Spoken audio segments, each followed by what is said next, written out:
क्या सीखेंगे? इससे पहले आप लोग क्या सीखे थे? हाँ, इससे पहले हम लोगों ने क्या सीखा था? आज हम लोग क्या सीखेंगे?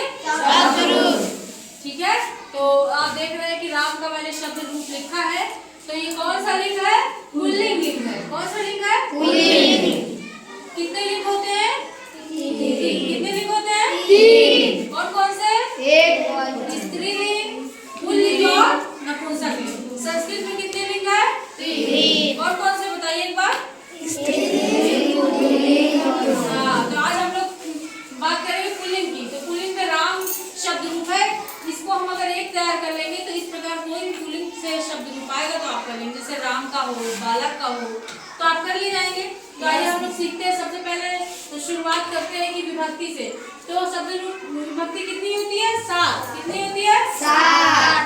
ठीक है, प्रथमा, द्वितीया, तृतीया, चतुर्थी, पंचमी, षष्ठी और सप्तमी। ठीक है, विभक्ति कितनी होती है?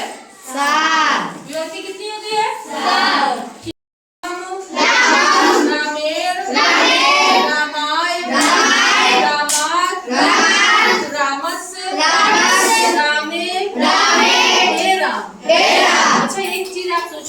विभक्ति तो मैंने 7 बताई है, फिर नीचे संबोधन क्या है?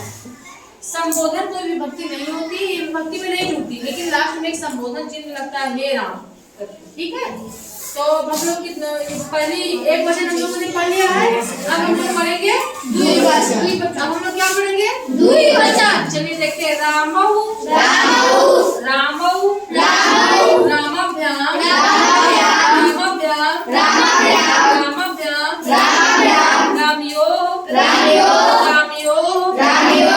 फिर क्या है? हे रामौ।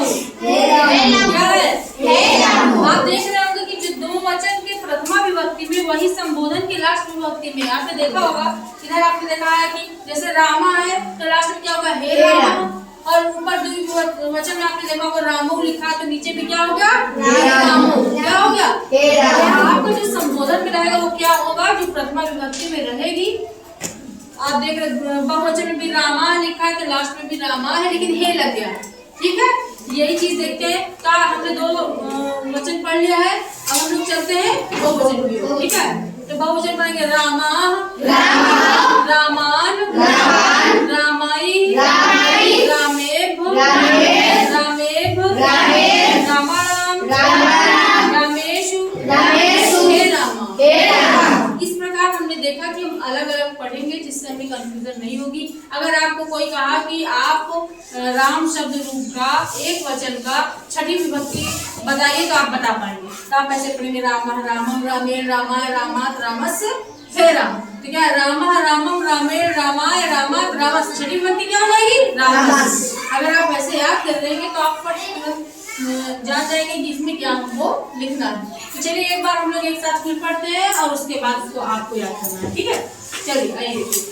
रामः, रामम, रामेण, रामाय, रामात्, रामस्य, रामे, हे राम। रामः, रामम, रामेण, रामाय,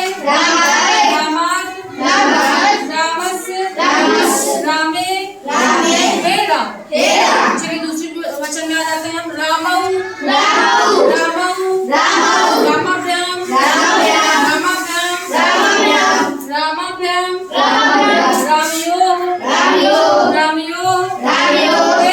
हे रामो। दूसरी विभक्ति ज्यादा थोड़ा सा आसान होता है क्योंकि आप देख रहे हैं कि दोनों सेम है।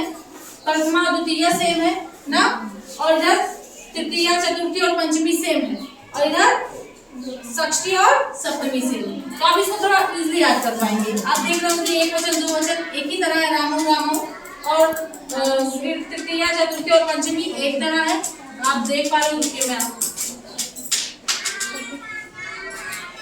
तो आप इस तरह भी इसको याद करने में आसानी होगी। आप इन तीनों के एक साथ याद कर सकते हैं, इन दोनों के याद कर सकते हैं एक साथ। और थोड़ा सा मुश्किल लगता है बहुवचन का, लेकिन अगर आप याद करेंगे तो हो जाएगा। चलिए आइए हम लोग बहुवचन एक बार रिवीजन कर लेते हैं।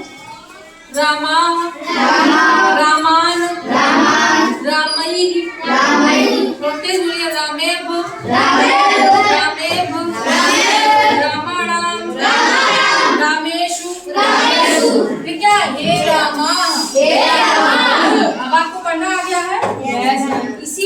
प्रकार कोई भी राम का हो, बालक का हो, जो भी पुल्लिंग है उसमें आप कर सकते। जैसे बालक का होता है तो बालका, बालकम, बालकेन, बालकाय, बालकात, बालकस, बालके है बालका।